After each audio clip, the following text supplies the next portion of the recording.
Hi everyone! Happy New Year sa ating lahat! Bagong taon, bagong buhay. Tara, coffee tayo para magising ka sa katotohanan. Char, may hugot pa ako. For today's video is about YouTube, lalo na sa mga baguhan dyan kay YouTube. Sino sa inyo naka-experience na hindi dumating ang payout nila sa kanilang bank pero nag-email na sa kanila si AdSense? Ano kaya ang possible reason bakit hindi dumating sa bank mo yung inyong payout? Tsaka paano kaya natin aayusin to? Babalik ba to sa AdSense mo or what? Siyempre, nangyari na to sa akin. So, nag-email sa akin si AdSense na hindi nga daw successful yung pag-cash out sa aking bank account. Ang possible reason nito, maaaring expired na yung sa yung sa bank mo, hindi mo na siya na-update.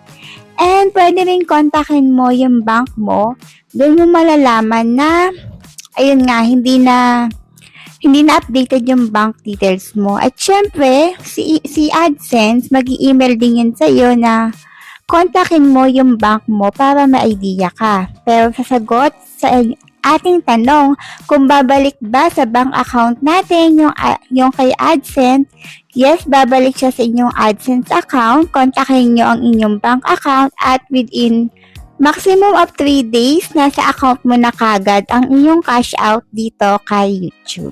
So, ayun nga, kung hindi pa kayo nakasubscribe sa aking channel, mag-subscribe na kayo para maging updated kayo tuwing may upload tayo na video.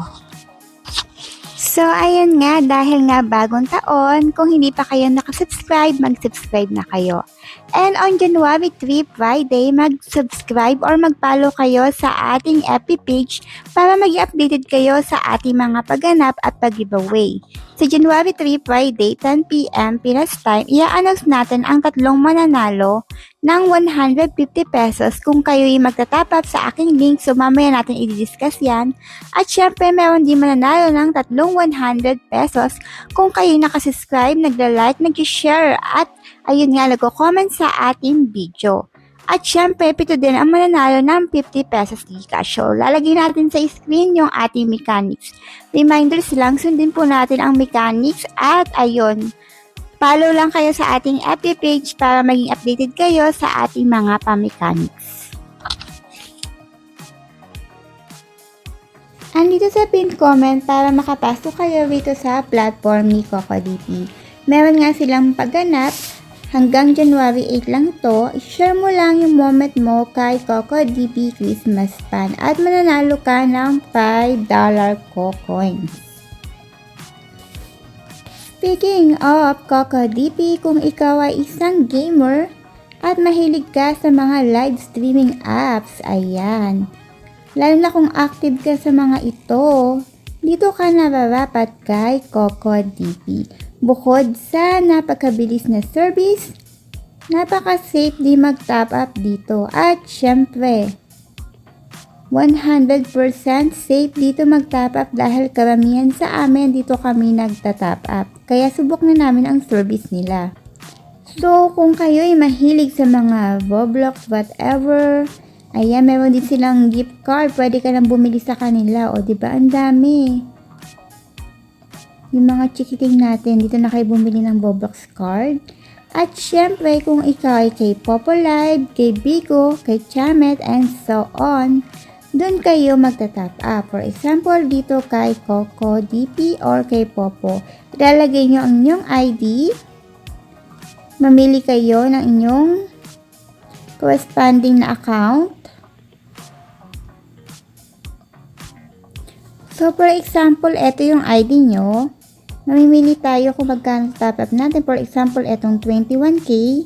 So, kagaya nga ng sinabi ko, kung magta-top up kayo ng 21k gamit ang aking link, so, ang mechanics ko dito dapat screen record ha, ay may chance kayo manalo ng 150 pesos at bibigyan ko pa kayo ng 21k coins. Basta susundin lang ang mechanics.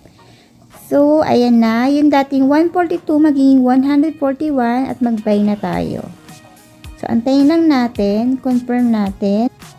So, confirm natin yung payment. Ayan. Antayin lang natin dumating yung payment natin. So, ayun na nga, dumating na ang ating top up. So, punta tayo sa ating Popolite. So, ayun na kagad ang ating top up kay CocoDP. Napakabilis dumating ng kanilang top up. So, speaking of CocoDP, kung kayo mahilig manood ng mga Chinese drama, kinagigiliwan nyo, pwede nyo rin i-follow ang Drama Pulse. Ayan, ilalagay natin sa screen. So, arat na, top up na kayo kay CocoDP para naman manalo kayo sa ating 21 coins at syempre manalo din kayo ng 150 pesos Gcash. So, follow nyo lang ang ating FB page nasa baba. And that's all.